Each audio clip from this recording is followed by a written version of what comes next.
Hola a todos, bienvenidos de vuelta a esta serie de charlas hablando de matemáticas. Semestre pasado las suspendimos debido a la gran cantidad de actividades que hubo durante el semestre en la facultad y en el instituto, el Congreso Nacional, etc. Aquí estamos de vuelta. Nuestro primer conferencista es Omar Antolín. Él trabaja en el Instituto de Matemáticas de la UNAM. Hizo su licenciatura aquí en la Facultad de Ciencias también de la UNAM, su maestría en la Universidad de Toronto, su doctorado en Harvard y un postdoctorado con nuestro querido colega Alejandro Adem en la Universidad de Vancouver, bueno, British Columbia en Vancouver. Y hoy nos va a hablar sobre ese título que está ahí. Muchas gracias. Gracias, Javier. Sí, entonces el título de la plática es esta pregunta. ¿Se puede dividir un cuadrado en un número impar de triángulos de la misma área?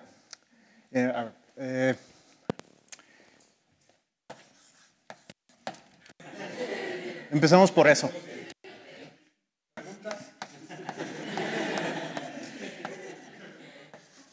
Esto es lo que se llama el teorema de Monsky. La historia que es que en el 65, Richmond, en la Universidad de Texas, quería poner esta pregunta en un examen en la maestría y no le salió. Y no supo contestar la pregunta. Entonces la planteó como problema en el American Mathematical Monthly y 5 años después, Paul Monsky lo resolvió y publicó un artículo sobre eso. Y entonces hoy les voy a contar cómo se prueba que no se puede dividir un cuadrado en un número impar de triángulos de la misma área. Pero antes, veamos rápido que si estamos hablando de un número par de triángulos de la misma área, es un problema muy fácil, ¿no? Si quiero dividirlo en 6, por ejemplo, en cualquier número par.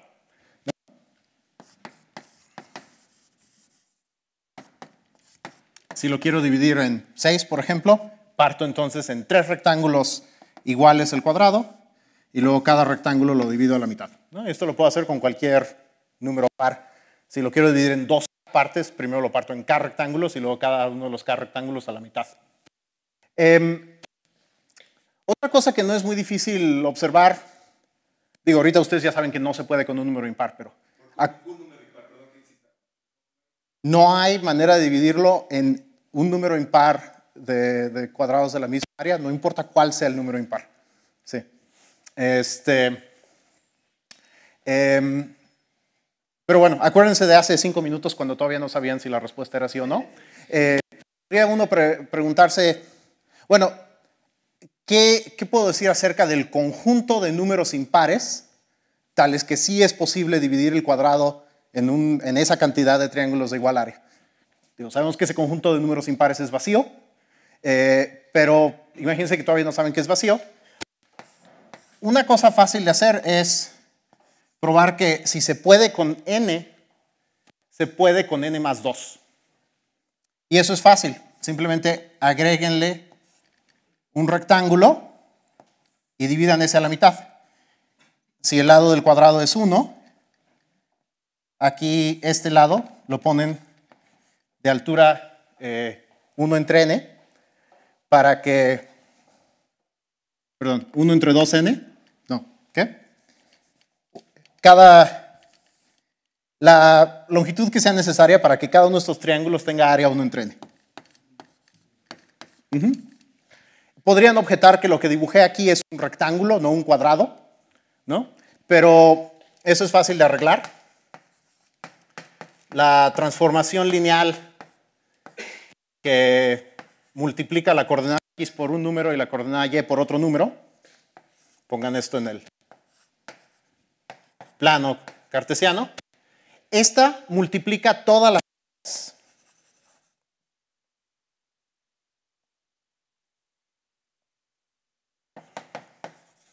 por un factor de lambda por mu, ¿no? Entonces, este problema de si pueden dividir un cuadrado en triángulos de igual área es equivalente a preguntarse si pueden dividir un rectángulo en triángulos de igual área, y no importa la forma del rectángulo. Es la misma pregunta para todos los rectángulos, porque todos los rectángulos se pueden transformar unos en otros con una transformación de este estilo. Y si las áreas de los triángulos son iguales antes de la transformación, son iguales después de la transformación, porque todas las áreas se multiplican por el mismo factor, ¿no? Entonces, bueno, si fuera posible dividirlo en 3 triángulos de la misma área, sería posible en 5, sería posible en 7, etc. Y creo que esas observaciones son lo que se sabía acerca del problema en el momento en que se publicó como problema en el Monthly, en el 65. Pero bueno, vamos ahora a probar que no hay manera de dividirlo en un número impar de triángulos. Y eso se va a hacer pintando todos los puntos del plano. Bueno, primero déjenme decidir que el cuadrado que quiero dividir es el cuadrado unitario en el estándar, en el plano cartesiano.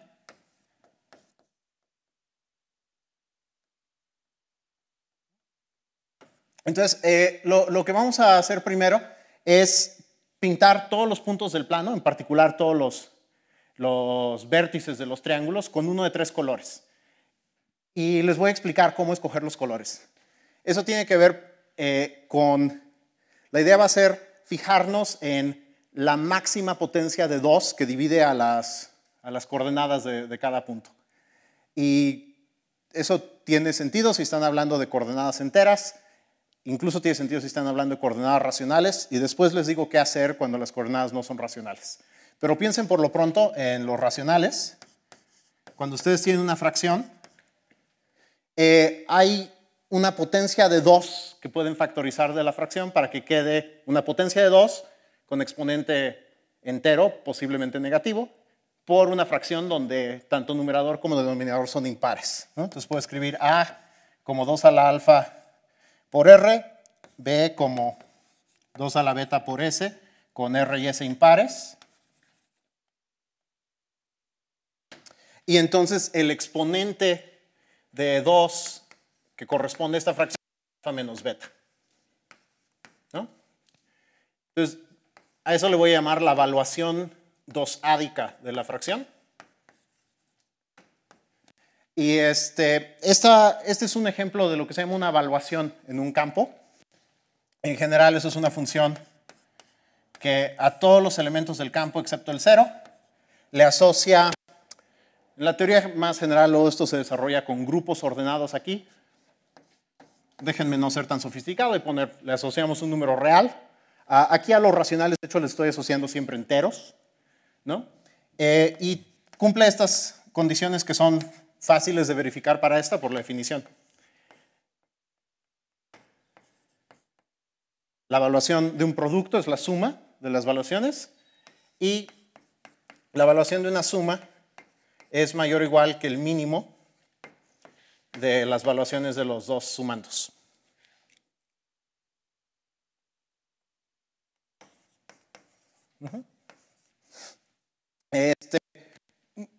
Muchas veces es útil extender esto para poder tomar la evaluación de cualquier elemento del campo. Y en ese caso, al 0, decimos que su evaluación es infinito. Que tiene sentido también si están pensando en cuántos 2 pueden factorizar. El 0 es divisible por potencias arbitrariamente grandes de 2, entonces la máxima es infinito, ¿no? Estas condiciones son fáciles de verificar para la evaluación dosádica en los racionales, ¿no? O cualquier primo pueden hacer lo mismo, pueden tomar la evaluación p-ádica de los racionales de la misma manera, y estas condiciones son fáciles de verificar. La idea de aquí, por ejemplo, ¿por qué la evaluación de esto es al menos el mínimo de estas dos? O sea, la idea es que X le puedo sacar ese número de factores 2, ¿no? Y lo que queda es una fracción donde el numerador y el denominador son impares. Donde estos son impares, análogamente Y, le puedo sacar este número de factores y queda un producto así donde todos estos son impares, ¿no? Y entonces, cuando hago X más Y, puedo factorizar el mínimo de estas dos.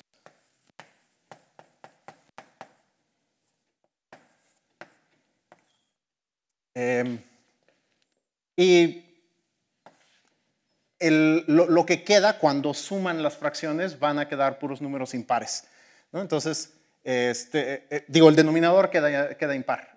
Déjenme. Sí, o sea, a ver, sin pérdida de generalidad, digamos que este mínimo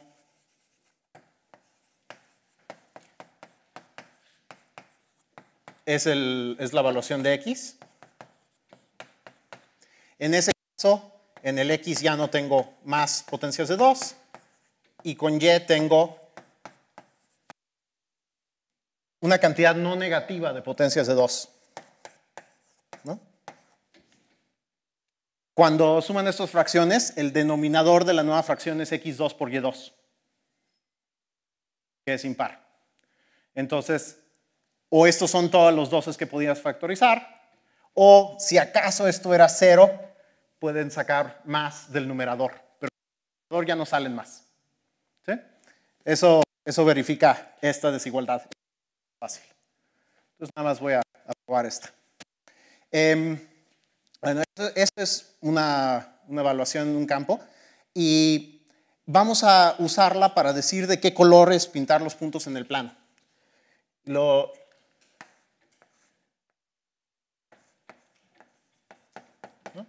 Y ahorita solo la tengo definida en los racionales, entonces de entrada solo les estoy diciendo cómo colorear los puntos de coordenadas racionales.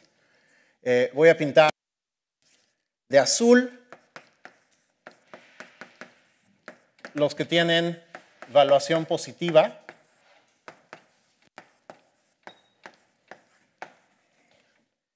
De rojo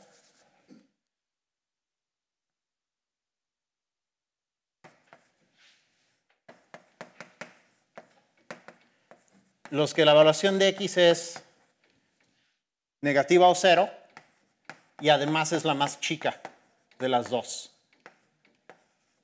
Y de verde, entonces aquí en lo rojo estoy incluyendo este borde y este borde. Y el otro borde lo incluyo en lo verde. Entonces de verde voy a pintar los puntos donde la evaluación de Y es negativa o 0 y esa evaluación de Y es la más chica de las dos. ¿Sí? Entonces, que tenga ambas coordenadas racionales queda pintado de uno de 3 colores según esta regla. ¿Sí? Ok. Ahora, la idea es que vamos a estudiar cómo son los triángulos que tienen un vértice de cada color para llegar a una contradicción suponiendo que sí se pudiera dividir el cuadrado en un número impar de triángulos de la misma área. Pero pues para eso voy a tener que tener pintado los vértices de los triángulos sin importar si sus coordenadas son racionales o no. Entonces déjenme decir un poco acerca de eso. Resulta que podemos extender esta evaluación que inicialmente definí solo en los racionales.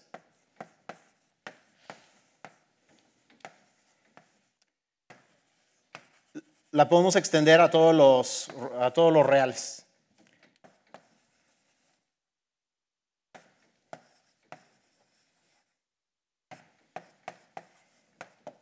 Y la podemos extender de manera que sigan cumpliendo estas dos condiciones. Y que siga siendo cierto que el único número cuya evaluación es infinito es el 0. Esto no es del todo obvio. Y no voy a probar en detalle que esa extensión es posible. Es un resultado más o menos estándar de la teoría de evaluaciones en teoría de números. Déjenme decir un poquito acerca de cómo lo podemos hacer. Primero, no va a sonar que estoy llegando a los reales, pero de repente van a aparecer. Una evaluación, como esta que tenemos en los racionales, se puede convertir en una definición de valor absoluto. Dada esta evaluación, podemos definir el valor absoluto como E a la menos la evaluación. Y eso tiene el efecto de que la primera condición que cumplen las evaluaciones se vuelve que el valor absoluto es multiplicativo. Y pueden verificar que la segunda condición les dice una desigualdad que es más fuerte que la desigualdad del triángulo. ¿No? Entonces, esto en particular implica la evaluación, la desigualdad del triángulo. Entonces, esta es una manera de definir un valor absoluto dada una evaluación. Y ya que tienen un valor absoluto, lo pueden usar para definir una métrica, tomando el valor absoluto de la diferencia. ¿No? Y así como pueden construir los reales a partir de los racionales completando con respecto a la métrica, pueden completar los racionales con respecto a esta métrica. Este valor absoluto usualmente se llama el valor absoluto dosádico. Y le pongo 1 como subíndice.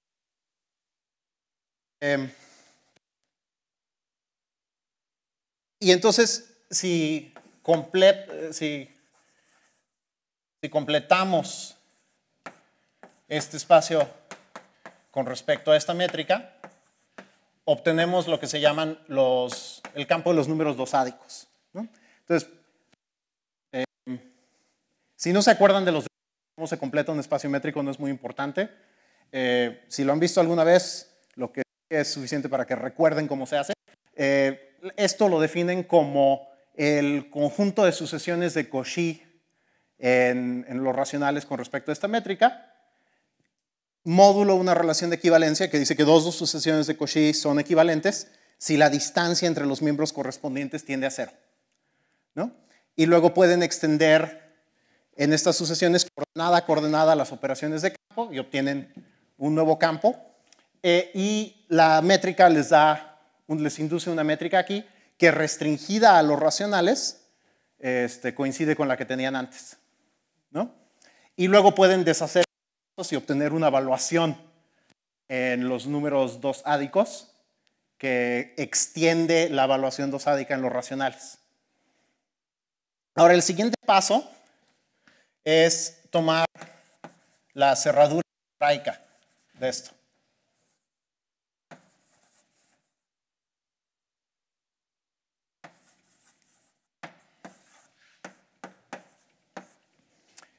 Y la evaluación se puede extender, o el valor absoluto es equivalente. El valor absoluto se puede extender de Q2 a la cerradura algebraica de Q2. Ese paso es un poco técnico y no voy a dar los detalles. La fórmula no es difícil, de hecho, lo que es un poco complicado es probar que sigue siendo un valor absoluto que cumple esta propiedad. O sea, incluso, y no porque esta sea más fuerte que la desigualdad del triángulo. La desigualdad del triángulo también es difícil de demostrar para la definición que voy a dar. Lo que pueden hacer es, si toman un elemento de la cerradura algebraica, pues entonces es algebraico sobre los números dosádicos, y eso quiere decir que satisface un polinomio que puedo tomar de grado mínimo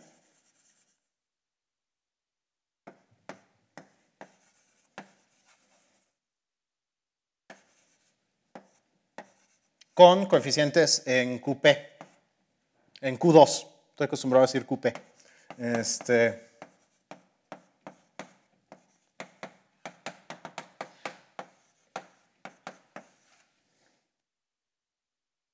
Aquí estos ahí son ciertos coeficientes que son números dosádicos.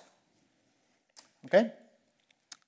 Y entonces, pues necesitamos definir para este número algebraico cuál es su norma dosádica. Y la definición es que toman la de A0 a la 1 entre N. Entonces, es fácil dar la extensión.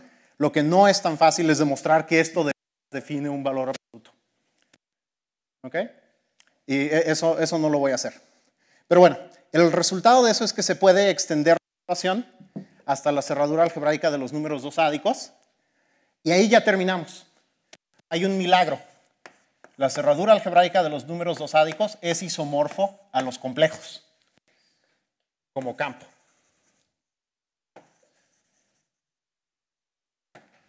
Esto es menos raro de lo que parece. Lo que hace especial a los números dosádicos es la métrica que tienen, la topología que tienen. Como estructura algebraica, los campos algebraicamente cerrados no son muy variados. Si tienen dos campos algebraicamente cerrados de la misma característica y del mismo, el mismo grado de trascendencia, con el mismo número de trascendentes algebraicamente independientes, entonces automáticamente son isomorfos. ¿Sí? Entonces estos son isomorfos porque ambos son campos algebraicamente cerrados.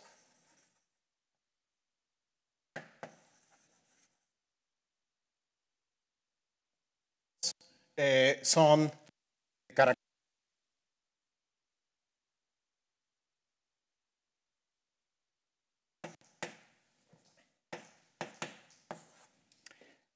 característica cero simplemente quiere decir que si empiezan con el 1 en el campo y lo suman consigo mismo cualquier número de veces, nunca obtienen 0. Ambos son de característica y ambos contienen un conjunto de elementos que son trascendentes de cardinalidad, la cardinalidad del continuo. Y un conjunto maximal de trascendentes, que son algebraicamente independientes y maximal con respecto a esa propiedad. Ambos son de grado de trascendencia.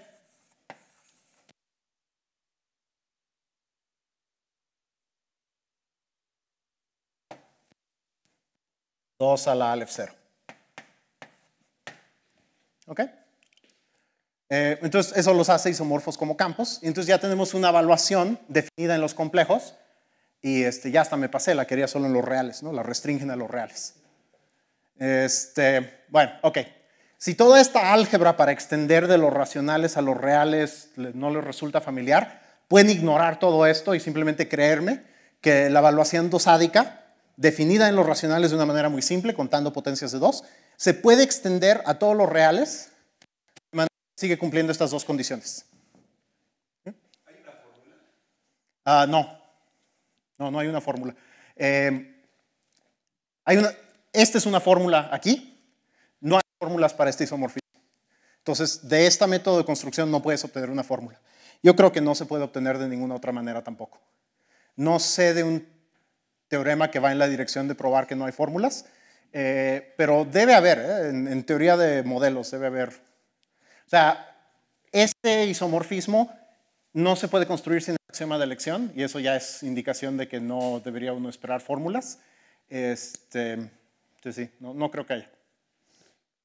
Y probablemente se puede decir algo riguroso en la dirección de que no hay tal tipo de fórmula o algo así. Ok. Bueno, entonces, usando V para denotar esta evaluación ya extendida a todo R, lo de arriba define una coloración de todos los puntos del plano. ¿No? Ok.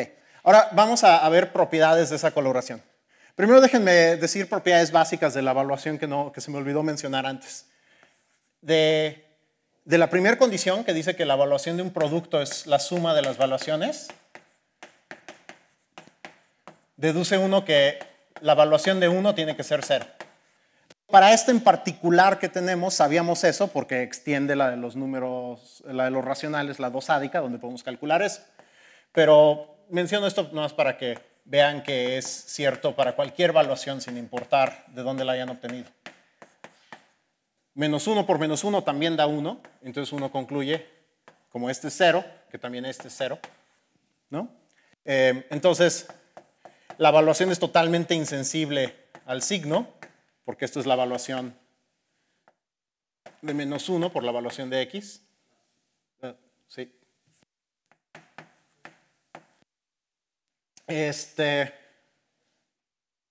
La explicación de por qué es cierto esto. ¿Qué más? La principal propiedad que necesito es que si las evaluaciones de x y y son distintas, entonces la igualdad de esa abajo se convierte en igualdad.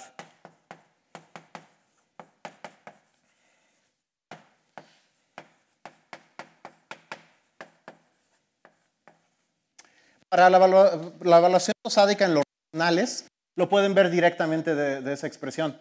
Cuando son distintas, esa evaluación de y menos evaluación de x es un entero positivo, ahí arriba, y entonces el numerador, cuando suman las dos fracciones, es impar, porque les queda x1, y2 más algo par. Pero esto es cierto para una evaluación cualquiera. Supongan que x es el que tiene la evaluación más pequeña. Entonces, en este caso, bueno, ya saben que la evaluación de x más y es mayor o igual que el mínimo de las dos, que es b de x. Sabemos por la condición de... pero también podemos escribir x como x más y menos y. Y usando de nuevo esa condición obtienen la otra desigualdad. Entonces, cuando las evaluaciones son distintas, la evaluación de la suma es igual al mínimo de las dos. Ok, y entonces ahora déjenme enunciar un par de propiedades de esta exploración. Primero, es invariante bajo traslación por vectores azules. Lo que quiero decir con eso es que si tienen un punto rojo y tienen un punto azul, entonces la diferencia, esto no era tan buena idea como quería. La diferencia es automáticamente roja. ¿Ok? Y lo mismo si trasladan un verde por un azul. Lo voy a probar nada más en este caso. Entonces, ya volvió blanco el vector rojo. Digamos que tienen sus dos vectores en coordenadas así. Que este sea azul, lo que me dice es que las evaluaciones de U y B son positivas. U y B no son buenos nombres, ¿verdad? W y Z. Estas son positivas. Y lo que esto me dice es que la evaluación de X es negativa o cero y es más pequeña que la de Y. Y lo que quisiéramos probar es que la diferencia tiene las mismas propiedades. Entonces necesitamos probar que la evaluación de X menos W es menor o igual que cero. Y necesitamos probar que la evaluación de X menos W es menor o igual que la de Y menos Z. ¿No? Ahora, fíjense que la evaluación de X es menor o igual que cero y la de W es estrictamente positiva. Entonces, de estas dos evaluaciones son distintas y el mínimo es la evaluación de X. Entonces, por la propiedad que dijimos allá, esta evaluación de hecho es la de X. Y la de X que era menor o igual que cero. Entonces, esto sí es cierto. Y esta que queremos probar la podemos simplificar un poco porque sabemos que esto es la evaluación de X. ¿No? En la evaluación de Y menos Z. Para evaluarla, pues es más fácil si sabemos cuál de las de Y y Z es el mínimo. Y estas desigualdades no nos dicen cuál es el mínimo. Entonces, pues hagamos los dos casos. Si el mínimo es la de Y, entonces esta evaluación de Y menos Z es igual, es mayor o igual que la evaluación de Y, que ya sabíamos que era mayor o igual que la evaluación de X, que es lo que queremos probar aquí. Entonces, en ese caso ya habríamos terminado. Y si la evaluación de Y es estrictamente mayor que la evaluación de Z, entonces esta evaluación de Y menos Z pues es igual a la evaluación de Z. Ahora sí puedo decir igual, porque son distintas. Y la evaluación de Z que es mayor que 0, y entonces sí es mayor o igual que la de X como queríamos. ¿No?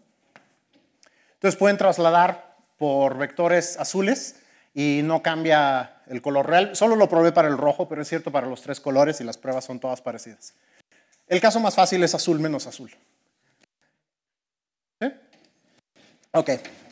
Entonces, ahora sí, ahí viene la propiedad importante de esta coloración que es por la que la vamos a usar. Si tengo un triángulo con un vértice de color,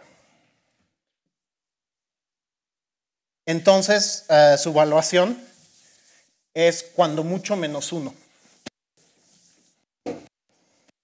Entonces, la evaluación del área de un triángulo con un vértice azul, un vértice rojo y un vértice verde es menor o igual que menos 1. ¿Ok? Entonces, puedo empezar trasladando por el vector azul. Aquí obtendría 0, aquí obtendría R menos A, aquí obtendría B menos A. Y el área es la misma, ¿no? Y bueno, esto sabemos que es rojo y esto es verde, ¿no? Entonces, solo me tengo que preocupar por un triángulo con un vértice en el origen. Fíjense que el mero origen es azul, no se nota en mi dibujo ahí arriba, pero la evaluación del 0 es infinito. Entonces, 0, 0 tiene ambas evaluaciones positivas, muy, muy positivas. Entonces, tiene aquí su punto rojo, digamos con coordenadas x, y, su punto azul con coordenadas v, y quiero calcular la evaluación del área de ese triángulo. Bueno, el área es un medio del valor absoluto del determinante de la matriz x, y, u, v.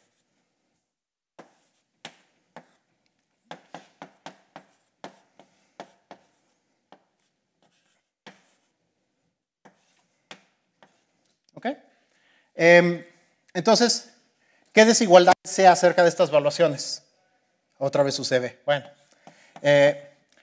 como x, y es rojo, la evaluación de este es menor o igual que 0, y la de x es la más chica de las dos evaluaciones. Y para el punto azul, sé lo otro. La evaluación de b es menor o igual que 0, y la evaluación de b es estrictamente menor que la de u, ¿no? Entonces, este término, su evaluación es la suma de estos dos. Y este término, su evaluación es la suma de estos dos. Entonces, la de este es estrictamente menor que la de este. Y entonces la evaluación del área es igual a la evaluación de un medio, que es menos 1, más de estos dos tienen evaluaciones distintas y el mínimo es este. Evaluación de x, evaluación de b. Ambas de esas esta es igual a menos 1 y estas dos son menores o iguales que 0. ¿No? Ok, entonces fíjense una consecuencia trivial de este resultado de la evaluación. Si tengo un punto azul, uno rojo y uno verde, no pueden ser colineales. Si fueran colineales, esta fórmula del determinante y la evaluación de 0 es infinito, que no es menor que menos 1. ¿No? Entonces, esta es una coloración increíble. Cada uno de los tres colores es denso en todo el plano y de alguna manera conspiran para que si unes un punto verde con un punto rojo, toda la recta es de puntos verdes y rojos. No hay un solo azul sobre ella, ¿no? Construir una coloración con tres colores con esa propiedad, que hay infinitos puntos de cada color y que todas las rectas usan solo dos colores, planteado así es un problema bastante difícil. No es fácil que a uno se le ocurra esta coloración. Esta coloración tiene varias propiedades muy sorprendentes. Esa de que no hay tres puntos colineales de distinto color es una que vamos a usar. No quiere. Ok. Bueno, entonces volvamos al problema con el que habíamos empezado. Entonces, para llegar a una contradicción, sí se puede dividir en un número impar de triángulos de la misma área. 2. Eso no es un triángulo, ¿verdad? Tengo que dividir este en 3. Digo, ahí obviamente no son de la misma área. Pero supongan que se puede dividir en un número impar de triángulos, todos de la misma área. Por lo menos si puse un número impar, ¿verdad? Son 5. Okay, ya. Bueno, entonces, fíjense en los colores asignados a los vértices de estos triángulos. Déjenme hacer este cuadrado más grande.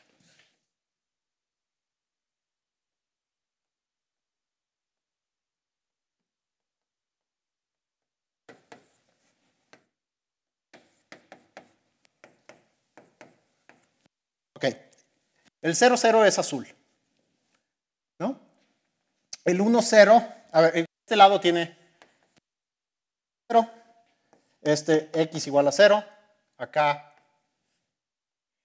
okay, x igual a 1, este tiene y igual a 1, ¿no? Entonces, vamos a ver qué colores tienen los puntos sobre los lados del cuadrado primero. ¿Cuáles son los de las esquinas? El 1, 0, la evaluación de x es igual a 0. Y la de y es infinito. Entonces este es rojo. Este es verde, porque aquí la evaluación de x es infinita y la de y es 0. Y en este ambas evaluaciones son 0, que es rojo. Esos son los colores de los vértices del cuadrado, ¿no? Pero fíjense algo más. En todo este lado, x es 0, que es infinito. Entonces, ahí no puede ocurrir rojo. ¿Sí? Entonces, aquí no hay rojo. En todo este lado. Solo puede haber azul y verde. Análogamente, aquí, como y es 0, y la evaluación de 0 es infinito, no puedo estar en el caso verde. Entonces, todo este lado no usa verde. Y así pueden ir verificando los otros. Es 1, su evaluación es 0. Entonces, ahí no hay azules. Entonces, en todo este lado no hay, que eso se alcance a ver. Y en todo este lado también no hay azules. ¿Ok? Y los puntos del interior del cuadrado sí pueden ser de cualquiera de los colores.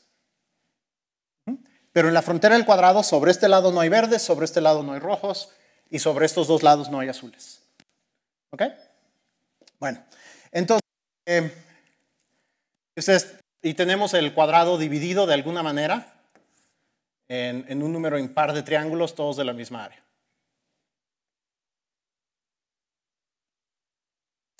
¿Ok? Bueno, entonces, lo siguiente que... y cada uno de estos vértices le toca alguno de los colores. Dependiendo de esas reglas de allá. Entonces, lo que vamos a probar después es lo que se llama el lema de Sperner, que es un resultado muy importante en, no sé, topología combinatoria, digamos. Y lo que aplicado a este caso es que alguno de los triángulos tiene vértices de los tres colores. Entonces, después enuncio y pruebo el lema de Sperner. No, mejor lo hacemos primero, perdón. Entonces, el lema de Sperner, lo que va a decir es que, lo voy a probar en este caso. Con esta coloración hay un número impar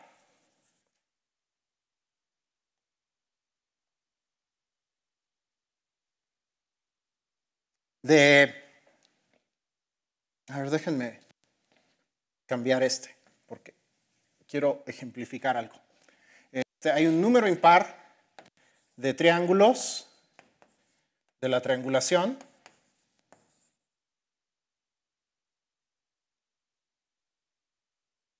que son tricolor, que tienen un vértice de cada color.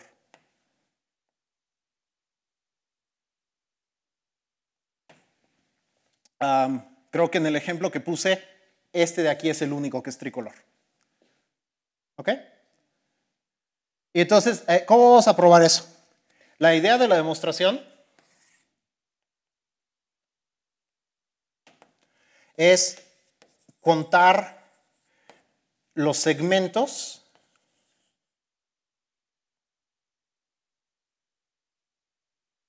que tienen un extremo azul y un extremo rojo. Entonces, lo que vamos a hacer es ir y poner, para contarlos después, recorran toda la triangulación y pongan una piedrita al lado de cada segmento que tiene un extremo azul y uno rojo, y pongan una piedrita de cada lado del segmento, de cada lado que todavía está dentro del cuadrado. Entonces, por ejemplo, aquí tengo un azul rojo, le pongo su piedrita. Aquí tengo un azul rojo, pongo una aquí y una acá.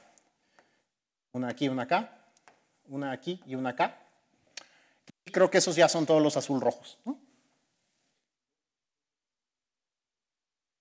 No, sí, aquí no dije con cuidado qué decir con segmentos. Segmentos son dos puntos que son vértices de triángulos de la triangulación y que en medio no tengan ningún otro vértice. Entonces, por ejemplo, este es un lado de un triángulo de la triangulación, pero no es un segmento porque tiene adentro este otro vértice. ¿Ok? Bueno, entonces, la idea es contar estos poniéndoles piedritas aquí, pero solo ponen piedras adentro del cuadrado. Entonces, ¿qué es lo que sucede? Todos los segmentos que estén en el interior del cuadrado tienen una piedra de cada lado. Entonces, esos contribuyen un número par de piedritas. ¿Sí? Y los segmentos que estén sobre el borde del cuadrado, esos contribuyen solo una piedrita, ¿no? Entonces, el número total de piedras tiene la misma paridad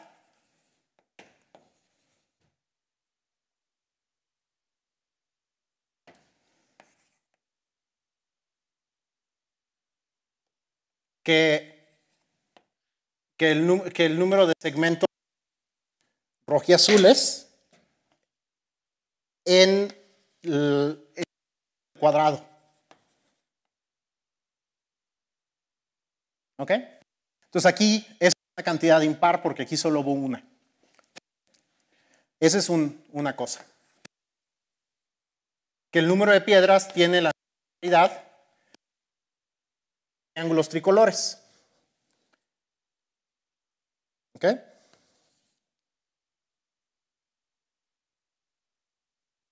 ¿Eso por qué es? Bueno, ahí es donde vamos a usar que no puede haber tres puntos colineales de distinto color. Entonces, un triángulo tricolor como este tiene adentro un número impar de piedritas. Y un triángulo que no es tricolor tiene un número par de piedras. Eso es lo que vamos a ver. ¿Ok? Y eso involucra solo una cuenta de los segmentos. Si yo tengo un segmento, digo un lado de un triángulo, no es un segmento, puede tener adentro más vértices. Si tengo un lado que contiene segmentos rojo-azul, entonces sobre todo el lado solo hay rojos y azules, porque no puede haber tres colineales de distinto color. Entonces todos estos son rojos y azules. Si ambos extremos son del mismo color, como en este ejemplo, empiezo en rojo y estoy contando cuántas veces cambio de rojo a azul, pero termino. Entonces tiene que haber un número par de cambios. Entonces un segmento así contribuye un número par de segmentos. Azul-rojo. Un lado que tiene rojo y azul, igual, sobre el lado solo puede haber rojos y azules. Y si estoy contando los cambios de rojo a azul o de regreso, hay un número impar. Empiezo en rojo y termino del otro lado, en azul. Entonces, estos tienen un número impar de segmentos.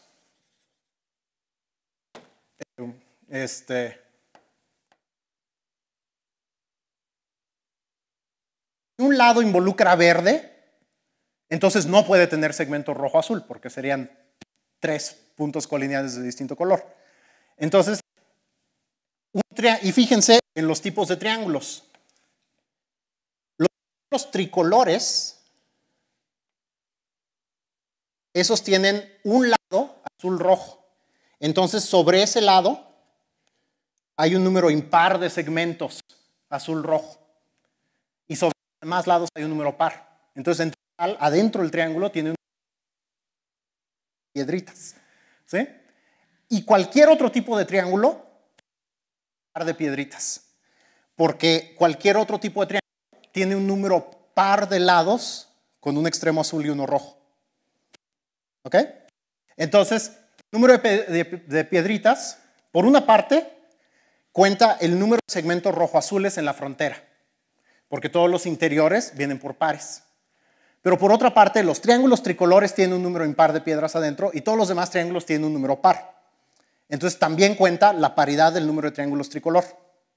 Entonces la conclusión es que el número de triángulos tricolor tiene la misma paridad que el número de segmentos rojo-azul en la frontera. Pero ¿cuántos segmentos rojo-azul hay en la frontera? Solo pueden ocurrir en este lado. Y este lado empieza en azul y termina en rojo. Entonces hay un número impar. En este ejemplo solo hay uno, pero si hubiera otros puntos en medio, podría ser cualquier otro número impar, ¿no? Entonces, ese número es impar. ¿Bien? ¿Está claro? Entonces, bueno, la propiedad más importante de los números impares es que no son cero. Entonces, como tenemos un número impar de triángulos tricolor, en particular tenemos al menos un triángulo tricolor. Okay. Y la evaluación de ese triángulo tricolor es cuando mucho menos 1 por el lema. Y ahí ya terminamos. Tenemos que la evaluación del área de ese triángulo tricolor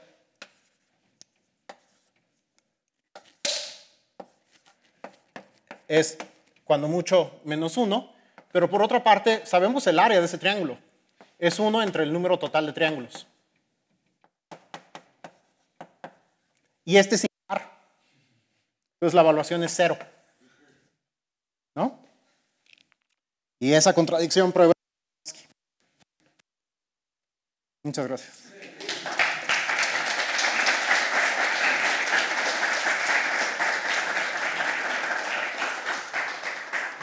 Ahora viene un examen, a ver si ¿Preguntas?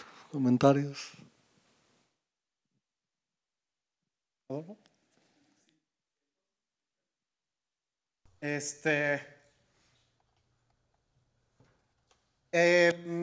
Sí. Fíjate que si hubiera usado la evaluación, bueno, para empezar, no hay muchas evaluaciones sobre los racionales. El teorema de Ostrovsky dice que todos los valores absolutos sobre los racionales son o el estándar o el trivial o una de las evaluaciones p-ádicas. Entonces no hay mucho de dónde escoger. Sumando las áreas, con las puras áreas, o sea, con el valor absoluto usual no llegas a ninguna contradicción. Tienes que usar uno de los p-ádicos. Y si hubiera usado la evaluación p-ádica con p distinto de 2, en este lema no hubiera tenido desigualdad estricta con el 0. Hubiera obtenido, podría ser la misma coloración, ¿no? Y hubiera obtenido que el área es menor o igual que 0 nada más, porque la evaluación de un medio era lo que me dio el menos 1. ¿No? Y entonces aquí diría menor o igual que 0 y no sería una contradicción. Entonces, para esta prueba sí, tiene que ser 2.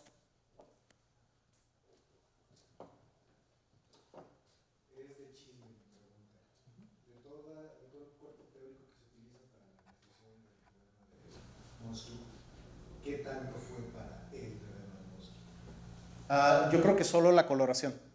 O sea, sí, las extensiones de evaluaciones son una herramienta muy útil en teoría de números, en análisis p-ádico y otros fines. El lema de Sperner es un resultado importante en topología combinatoria y se puede usar, por ejemplo, para probar el teorema del punto fijo de Brouwer. Es como una versión puramente combinatoria del teorema del punto fijo de Brouwer, diría yo. Entonces, todo lo demás son herramientas importantes en otras áreas de la matemática. Lo único que creo que es como específico para este problema es esa coloración que es súper ingeniosa. ¿Alguna otra pregunta o comentario? ¿No? Bueno, pues agradecemos nuevamente a Omar.